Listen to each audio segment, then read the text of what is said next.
आते ही लगातार फायरिंग करते हैं, जो कि मेरे भाई पर ही करते हैं। लगातार 3 से 4 गोलियां फायरिंग करते हैं। चारों के चारों गोलियां मेरे भाई को लगी। एक गोली उसके यहाँ पर लगी, एक सीने पे लगी, एक यहाँ पर और एक गले में लगी। जनपद जौनपुर का आज़ाद बिंद हत्याकांड का मामला काफ़ी सुर्खियों में रहा और आज मैं आपको वो हकीकत दिखाऊंगा और उस हकीकत से रूबरू करवाऊंगा, देखेंगे जिसे आप तो सोचने पे मजबूर हो जाएंगे। उस खौफनाक मंजर की कहानी, उस खौफनाक की सच्चाई, जब दूल्हा बने आज़ाद को गोलियों से छलनी कर दिया गया। यानी ताबड़तोड़ गाड़ी में बैठे आज़ाद को 4 गोलियां मारी गई और उसी गाड़ी में कहते हैं कि जब बड़े भाई की शादी पड़ती है या बड़े भाई की शादी जब रहती है तो छोटा भाई वह भी दूल्हे के ही रूप में जाता है और उसी गाड़ी में जाता है। तो ये आज़ाद का छोटा भाई है आकाश। जिस समय ये वारदात होती है, ये आकाश अपनी आंखों से उस घटना को देखता है। अब आप समझ सकते हैं कि दूल्हा बने आज़ाद को जब उस अवस्था में देखा होगा तो इसके ऊपर क्या बीती होगी। और आकाश के द्वारा यह भी बताया गया कि आधे से ज़्यादा बाराती बारात में पहुंच चुके थे और मैं अपने भाई की गाड़ी में पीछे बैठा था, 2-3 और छोटे छोटे बच्चे भी थे। और वहाँ फिर गाड़ी के पास कौन आता है, गाड़ी कैसे ओवरटेक की जाती है, गाड़ी के पास आने के बाद फिर शुरू हो जाता है वो खूनी खेल, जिसे देख करके पूरे उत्तर प्रदेश नहीं पूरे भारत के लोगों की जो है दिल दहल गया। उत्तर प्रदेश नहीं पूरे भारत के लोगों के आंखों में आंसुओं बहे। यानी वो ऐसा मंजर, यानी दुल्हन लाने से पहले ही दूल्हा इस दुनिया को छोड़ के चला गया। अब आप समझ सकते हैं। और घर पे वो सारे रस्में अदा की जा रही थी, रात के वो तमाम वो कर्मठ होते हैं जो वो किए जा रहे होंगे कि अब बेटा गया है तो सुबह बहू लेके आएगा। सारे के सारे सपनों पे पानी फिर गया। बस कुछ क्षण आकाश से बातचीत करते हैं। आकाश, ये बारात में आप जो है आज़ाद की ही गाड़ी में आप गए थे? हाँ, हम आज़ाद की गाड़ी में गए थे। अच्छा, कितने बजे यहाँ से बारात सजती है, कितने बजे बारात तैयार होकर के यहाँ से निकलती है? यहाँ से 8 बजे यहाँ से बारात निकलती है। निकलने के बाद निकलने से पहले दूल्हे का जो ड्राइवर था गाड़ी का, उसे बुलाने मतलब वो गायब था। उसे बुलाने के लिए जब फ़ोन किए तो वो कह रहा है कि रुको हम आते हैं। आने के बाद जब उससे पूछते थे 8 बजे यहाँ से बारात निकलने के लिए तैयार होते हैं। उसके बाद जब तैयार होते हो तो ड्राइवर जो था दूल्हे के गाड़ी का वो गायब था। उसे बुलाने के लिए जब फ़ोन लगाते हैं तो वो आता है। आने के बाद उससे पूछते हैं कि तुम कहाँ पर गए थे? यहाँ पर बारात निकलने को आई है। सभी गाड़ियाँ आगे निकल गई जबकि दूल्हे की गाड़ी सबसे आगे निकलनी चाहिए। तब उससे जब बात करे तो वो बोल रहा था कि हम चल गए थे कपड़ा पहनने। तब वो ये सब हुआ। उसके बाद गाड़ी यहाँ से 8 बजे निकलती है। निकलने के बाद यहाँ से 4 से 5 किलोमीटर दूर पे ही एक मनीछे नामक गाँव है। वहाँ पर जाकर लेफ्ट साइड से जिधर से मेरा भाई बैठा है पीछे की तरफ से आए 2 लड़के जो नकाबपोश थे। अच्छा, जैसे जो गाड़ी आपके भाई की थी जिसमें आज़ाद दूल्हा बन कर के बैठे थे, उसी में आप बैठे थे, तो वो गाड़ी आगे थी, उसके पीछे भी कोई गाड़ी थी कि नहीं थी? उसके पीछे भी थी लेकिन काफ़ी दूर पे थी। मतलब विवाह वाली गाड़ियाँ काफ़ी दूर पे थी। हाँ, उसके पीछे भी थी। लेकिन वहाँ पर जब आते हैं बाएँ साइड से नकाबपोश लोग, वो 2 एक बाइक थी, उसी पे 2 लोग सवार होकर आते हैं। आते ही लगातार फायरिंग करते हैं, जो कि मेरे भाई पर ही करते हैं। लगातार 3 से 4 गोलियाँ फायरिंग करते हैं। चारों के चारों गोलियाँ मेरे भाई को लगी। एक गोली उसके यहाँ पर लगी, एक सीने पे लगी, एक यहाँ पर और एक गले में लगी। और उसके बाद मेरा भाई जो था वो जो थे वो चले गए। उसके बाद मेरा भाई गिर गया। तो गिरने के बाद एक हिमांशु नाम का लड़का था जो मेरे मौसी का लड़का है, मेरा बड़ा भाई ही लगता है। वो उसे बोले कि खून इसका जो बह रहा था उसे पकड़ने के लिए। वो खून पकड़ा था तब ड्राइवर के बोले कि गाड़ी भगाने के लिए, तब गाड़ी वो भगाया।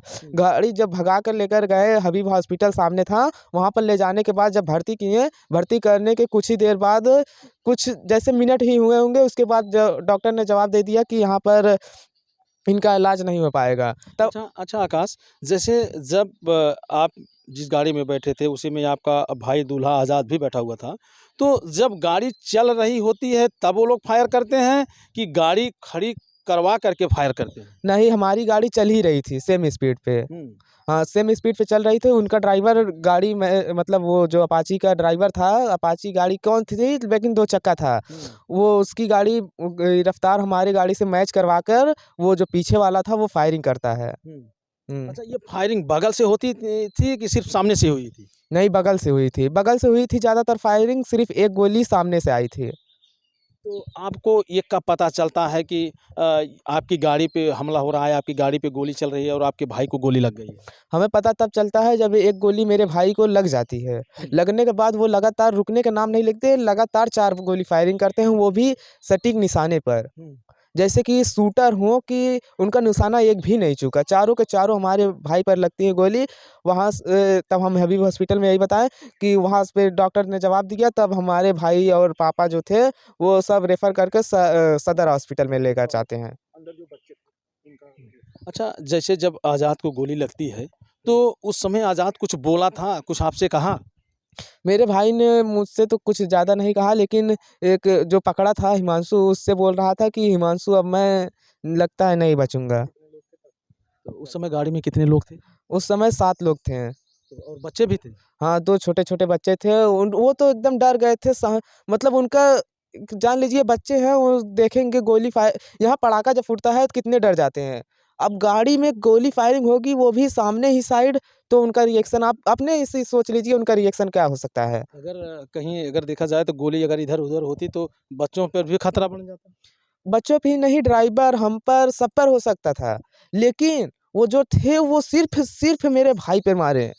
अगल-बगल गोली जाने का सवाल ही नहीं पैदा होता। यानी एकदम पूरा अचूक निशाना था। हाँ, अचूक निशाना था उनका। अच्छा, ये जैसे जब आपकी गाड़ी जा रही थी, घर से निकली, तो क्या ऐसा रास्ते में कहीं अगल-बगल कहीं कुछ ऐसा लगा कि गाड़ी आपका पीछा कर रही है, आपकी गाड़ी के बगल कोई गाड़ी चल रही है, ऐसा कुछ था?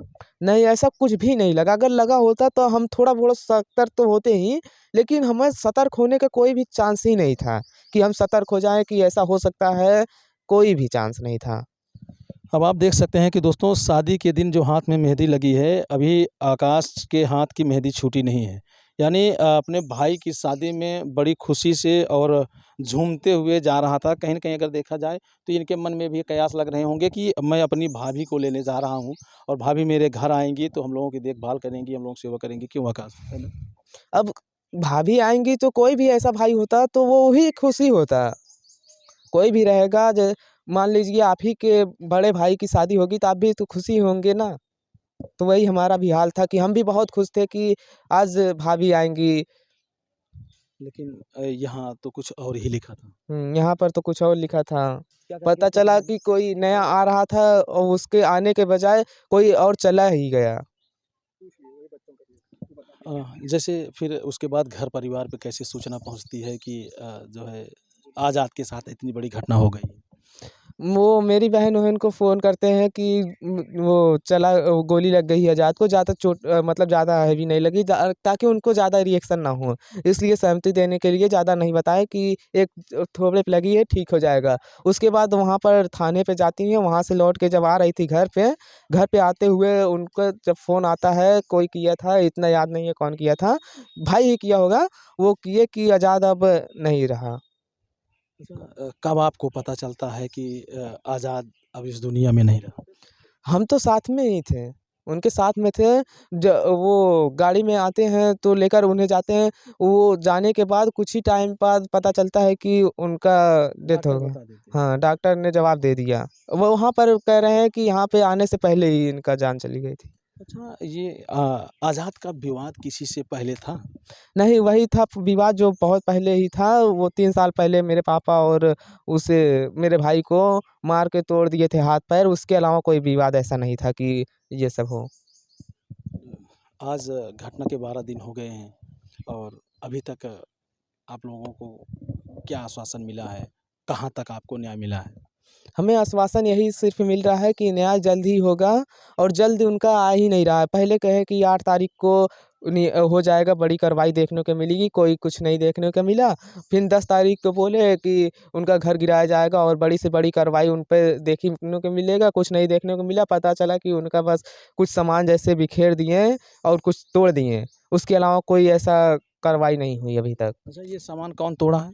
उसके बारे में हमें हमें तो नहीं पता है ये कौन तोड़ा है, किसने तोड़ा, क्यों तोड़ा क्या, अब ये तो नहीं पता, लेकिन अब जो तोड़े हैं वो पुलिस जांच करेगी या फिर आकाश, आप पढ़ाई करते हो? हाँ, हम पढ़ाई करते हैं, इस साल 9th में हैं। अच्छा, आपका भाई आपको क्या कहता था? बनने के लिए क्या सोचता था कि मेरा भाई पढ़ रहा है तो क्या बनेगा? मेरा भाई मुझसे कहता था तुम्हारा जो मन करे वो, मतलब मैं पढ़ाई के लिए तुम्हारे जिम्मा लेता हूँ, तुम्हारा जो मन करे वो पढ़ो और जो मन करे वो बनो। मतलब मेरे ऊपर डिसीजन छोड़ दिया था कि तुम्हारा जो मन करे वो करो। बस, तो आपका भाई नहीं रहा तो फिर आकाश क्या बनेगा? अब ज़्यादा तो नहीं सोचे हैं, बस इतना सोचे हैं कि कुछ बड़ा ही बनना है, कि कोई भी ऐसा हो जिस पर मतलब कि ये सब हो, जैसा मेरे साथ हो रहा है किसी और के साथ हो, तो हम भी उसका कुछ ऐसी कार्रवाई करें कि ये देखने को ना मिले कि किसी का हाथ गोड़ तोड़ के, पापा का भी तोड़ दिए, तोड़ने के बाद फेंक दिए, पता लगा कि पुलिस ने रिपोर्ट तक नहीं दर्ज कर रही थी। ऐसा ना होने पाए किसी के साथ। यानी अगर देखा जाए तो आप न्याय की लड़ाई लड़ना चाहते हैं, आप लोगों की मदद करना चाहते हैं। हाँ, ताकि हमारे जैसा किसी के साथ ना हो। क्या अभी भी डर बना रहता है आकाश? डर तो रहेगा ही, जब तक वो पकड़े नहीं जाएँगे तब तक डर बना रहेगा। क्योंकि आप ही सोचिए, जिनके ऊपर 16-10 मुकदमे होंगे, वो उन्हें हमें कुछ करने में क्या अर्थ हुआ होगा? वो कभी भी मार के चले जाएँगे, कोई आवाज़ उठाने वाला भी नहीं बचेगा। अच्छा, क्या जब से घटना घटी है तो फिर घर से बाहर निकले हो, मार्केट वगैरह गए हो? अभी तक तो नहीं, मेरे घरवाले कहीं जाने ही नहीं देते, कह रहे हैं कि अगर वो अभी तक पकड़े नहीं गए, अगर तुम्हें कुछ हो गया तो हमारा क्या होगा? और आप ही सोचिए, उनका डरना तो एकदम जायज़ है। वो जब मेरे भाई बड़ा होकर उसका कुछ मतलब मार दिए, तो हमें मारने में कितना टाइम लगेगा? हम तो कुछ कर भी नहीं पाएँगे। उत्तर प्रदेश की योगी आदित्यनाथ से क्या कहना चाहते हैं? बस हम यही कहना चाहेंगे कि वो ज़ीरो टॉलरेंस की बात करते हैं, कि कहीं भी अपराध हो तो उसके अगले मोड़ पे यमराज खड़ा होता है। तो इस बार यमराज कहाँ चले गए? इस बार हमारी जब मतलब हमारे भाई की हत्या हो गई, तो उनको अभी तक पकड़ा भी नहीं गया।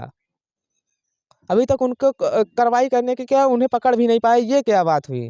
कि बात कर रहे हैं इसी की, यमराज खड़े हैं, उसके बाद उन्हें पकड़ने में भी वो हो रहा है। आप समझ सकते हैं कि दोस्तों, घटना के समय जो उस गाड़ी में बैठा रहा हो और घटना की पल-पल की खबर देख रहा हो और वो भी अपनी आँखों से, आप समझ सकते हैं कि उस समय उसके दिल पे क्या बीती होगी और वही चीज़ें याद करके अब क्या बीत रही होगी।